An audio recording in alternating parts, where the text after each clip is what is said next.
LP GT PGT চাৰিটা পদৰ কাৰণে নিযুক্তি প্ৰক্ৰিয়া চলিছে মূলত পৰিৱেশটোৰ কাৰণে সময়টো সলনি হৈ আছে কিন্তু বেছি দেৰিও নহয় আমি মাননীয় মুখ্যমন্ত্ৰীৰ পৰা এটা তাৰিখ বিচাৰিছো সেই তাৰিখত খুব সোনকালে আমি এপইন্টমেন্ট বিলাক দিম আৰু এপইন্টমেন্ট বিলাক দিয়াৰ পাছত আমাৰ আৰু এটা অনুশীলন বাকি থাকিব সেইটো হল পোষ্টিং আমি ভ্যাকেন্সি চাই আৰু ইতিমধ্যে ট্ৰান্সফাৰ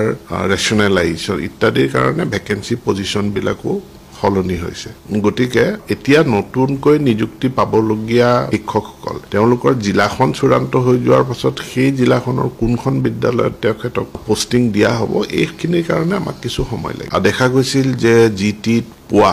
আৰু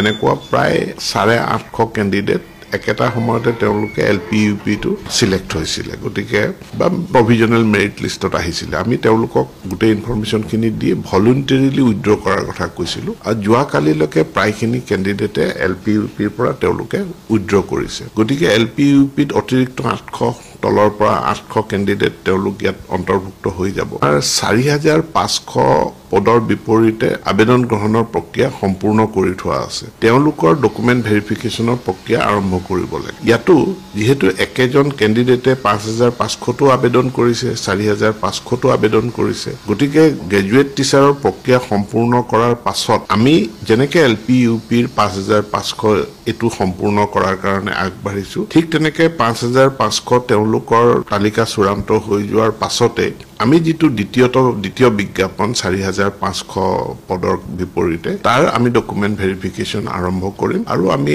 খুব সোনকালে সেইখিনি আমি সম্পূৰ্ণ কৰাৰ কাৰণে চেষ্টা কৰিম